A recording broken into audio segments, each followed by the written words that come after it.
1 ശമൂവേൽ 2-ാം അധ്യായം. ബാരക്കുമോർ.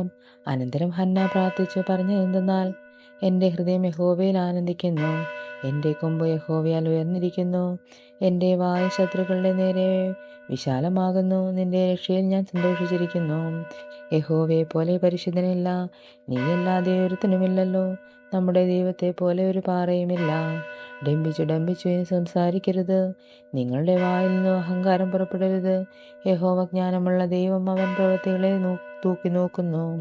വീരന്മാരായുള്ള വില്ല് ഒടിഞ്ഞു പോകുന്നു, ഇടറിയവരോ ബലം ധരിക്കുന്നു. സമ്പന്നർ ആഹാരത്തിനായി കൂലിക്ക് നൽകുന്നു, വിശന്നവർ വിശ്രമം പ്രാപിക്കുന്നു.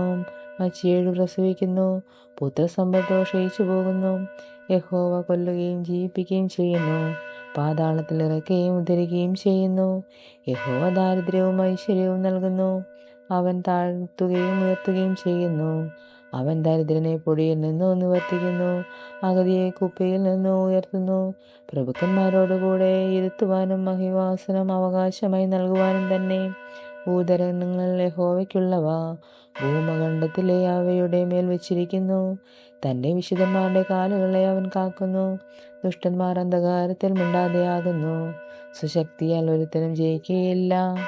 യഹോവയോട് എതിർക്കുന്നവൻ തകർന്നു പോകുന്നു, അവൻ ആകാശത്തു നിന്ന് അവരുടെ മേൽ ഇടിവെട്ടുന്നു. യഹോവ ഭൂനിവാസികളെ വിധിക്കുന്നു, തൻ്റെ രാജാവിന് ശക്തി കൊടുക്കുന്നു, തൻ്റെ അഭിഷിക്തനെ കൊമ്പുയർത്തുന്നു. പിന്നെ എൽക്കാന രാമേൽ തൻ്റെ വീട്ടിലേക്ക് പോയി. ബാലൻ പുരോഹിതനായ ഏലിയുടെ മുമ്പിൽ യഹോവയ്ക്ക് ശുശ്രൂഷ ചെയ്തു പോന്നു.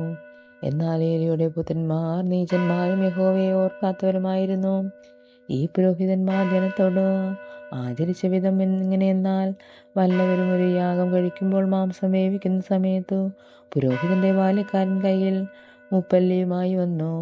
കലത്തിലോ ഉരുളിയിലോ കുട്ടകത്തിലോ ചട്ടിയിലോ കുത്തും. മുപ്പല്ലിയിൽ പിടിച്ചതൊക്കെയും പുരോഹിതൻ എടുത്തുകൊള്ളും.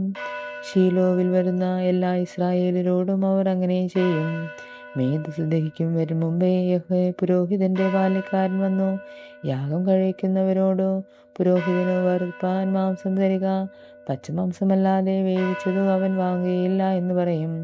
മേധസ് ദഹിക്കട്ടെ, തിരിച്ചു കഴിഞ്ഞിട്ടെ അതിൻ്റെ ശേഷം നീ ആഗ്രഹിക്കുന്നിടത്തോളം എടുത്തുകൊള്ളുക എന്ന് അവനോട് പറഞ്ഞാൽ, അവൻ അവനോട്, അല്ല, ഇപ്പോൾ തന്നെ തരയണം, അല്ലെങ്കിൽ ഞാൻ ബാൽക്കാരനെ എടുക്കും എന്ന് പറഞ്ഞു. അങ്ങനെ ഈ യൗവനക്കാർ യഹോവയോട് വഴിപാട് നിന്ദിച്ചതുകൊണ്ടു അവരുടെ പാപം യഹോവയുടെ സന്നിധിയിൽ ഏറ്റവും വലുതാകുന്നു. ശമൂവേൽ എന്ന ബാലനോ പഞ്ഞിനൂൽ കൊണ്ടുള്ള അങ്കി ധരിച്ചു യഹോവയുടെ സന്നിധിയിൽ ശുശ്രൂഷ ചെയ്തു പോന്നു. അങ്ങനെ അമ്മ ആണ്ടുതോറും ഒരു ചെറിയ അങ്കിയുണ്ടാക്കി തൻ്റെ ഭർത്താവിനോട് കൂടെ വർഷാന്ത യാഗം കഴിപ്പാൻ വരുമ്പോൾ അവന് കൊണ്ടുവന്ന് കൊടുക്കണം. എന്നാൽ ഏലി എൽക്കാനയെയും അവൻ്റെ ഭാര്യയെയും അനുഗ്രഹിച്ചു. ഈ സ്ത്രീ യഹോവയ്ക്ക് കഴിച്ച നിവേദ്യത്തിന് പകരം യഹോവ അവളിൽ നിന്ന് നിനക്ക് സന്തതിയെ നൽകുമാറാകട്ടെ എന്ന് പറഞ്ഞു. പിന്നെ അവർ തങ്ങളുടെ വീട്ടിലേക്ക് പോയി. യഹോവ ഹന്നയെ കടാക്ഷിച്ചു. അവൾ ഗർഭം ധരിച്ചു 3 പുത്രന്മാരെയും 2 പുത്രിമാരെയും പ്രസവിച്ചു. ശമൂവേൽ ബാലനോ യഹോവയുടെ സന്നിധിയിൽ വളർന്നു വന്നു. ഏലി വൃദ്ധനാറേയും അവൻ്റെ പുത്രന്മാർ എല്ലാ ഇസ്രായേലിനോടും ചെയ്യുന്നതൊക്കെയും സമാഗമന കൂടാരത്തിൻ്റെ വാതിൽക്കൽ സേവ ചെയ്യുന്ന സ്ത്രീകളോടുകൂടെ ശയിക്കുകയും അവൻ കേട്ടു. അവൻ അവരോട്, നിങ്ങൾ ഈ വക ചെയ്യുന്നത് എന്തോ? നിങ്ങളുടെ ദുഷ്പ്രവൃത്തികളെക്കുറിച്ചു ഈ ജനമൊക്കെയും പറഞ്ഞു ഞാൻ കേൾക്കുന്നു. അങ്ങനെ അരുത്, എൻ്റെ മക്കളെ, യഹോവയുടെ ജനം നിങ്ങളെക്കുറിച്ചു പരത്തുന്നതായി ഞാൻ കേൾക്കുന്ന കേൾവി നന്നല്ല. മനുഷ്യൻ മനുഷ്യനോട് പാപം ചെയ്താൽ അവന് വേണ്ടി ദൈവത്തോട് അപേക്ഷിക്കാം, മനുഷ്യൻ യഹോവയോട് പാപം ചെയ്താലോ അവന് വേണ്ടി ആർ അപേക്ഷിക്കും എന്ന് പറഞ്ഞു. എങ്കിലും അവനെ കൊല്ലുവാൻ യഹോവ നിശ്ചയിക്കൊണ്ടു അവർ അപ്പൻ്റെ വാക്കു കൂട്ടാക്കിയില്ല. ശമൂവേൽ ബാലനോ വളരുന്തോറും യഹോവയ്ക്കും മനുഷ്യർക്കും പ്രീതിയുള്ളവനായി വളർന്നു. അനന്തരം ഒരു ദൈവപുരുഷൻ ഏലിയുടെ അടുക്കൽ വന്നു അവനോട് പറഞ്ഞതു, യഹോവ ഇപ്രകാരം അരുളി ചെയ്യുന്നു, നിന്റെ പിതൃഭവനം മിസ്രയീമിൽ ഫറവോന്റെ ഗൃഹത്തിലേക്ക് അടിമകളായിരിക്കുമ്പോൾ ഞാൻ അവർക്ക് വെളിപ്പെട്ടു നിശ്ചയം. എൻ്റെ യാഗപീഠത്തിന്മേൽ കയറുവാനും ധൂപം കാട്ടുവാനും എൻ്റെ സന്നിധിയിൽ ഏഫോദ് ധരിപ്പാനും ഞാൻ അവനെ ഇസ്രായേലിൻ്റെ സകല ഗോത്രത്തിൽ നിന്നും എനിക്ക് പുരോഹിതനായി തിരഞ്ഞെടുത്തു. ഇസ്രായേൽ മക്കളുടെ സകല ദഹനയാഗങ്ങളെയും ഞാൻ നിന്റെ പിതൃഭവനത്തിന് കൊടുത്തു.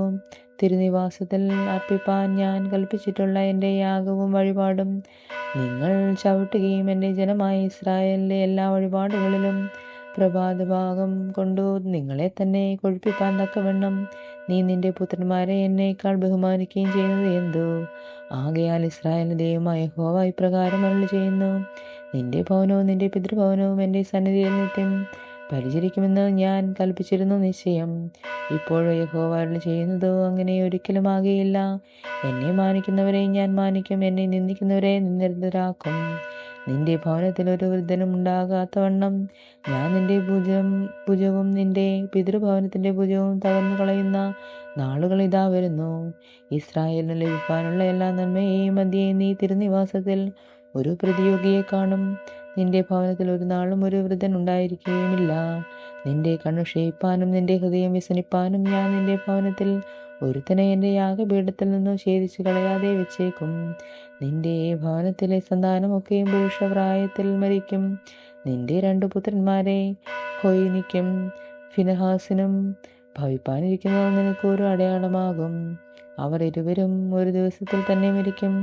എന്നാൽ എൻ്റെ പ്രസാദവും ഹിതവും അനുഷ്ഠിക്കുന്ന ഒരു വിശ്വപുരോഹിതനെ ഞാൻ എനിക്കു എഴുന്നേൽപ്പിക്കും. അവന് ഞാൻ സ്ഥിരമായൊരു ഭവനം പണിയും. അവൻ എൻ്റെ അഭിഷിക്തന്റെ മുമ്പാകെ നിത്യം പരിചരിക്കും. നിന്റെ ഭവനത്തിൽ ശേഷിച്ചിരുന്നവനെല്ലാം അവൻ്റെ അടുക്കൽ വന്നു ഒരു വെള്ളിക്കാശിനും ഒരു അപ്പത്തിനുമായിട്ട് അവനെ കുമ്പിട്ടു. ഒരു കഷ്ണം അപ്പം തിന്മാൻ ഇരിക്കേണ്ടതിനു എന്നെ പുരോഹിതന്റെ വേലയ്ക്കയക്കണമേ എന്ന് അപേക്ഷിക്കും. ദൈവമേ, സ്തുതി നിനക്ക് യോഗ്യമാകുന്നു. ബാരക്കുമോ.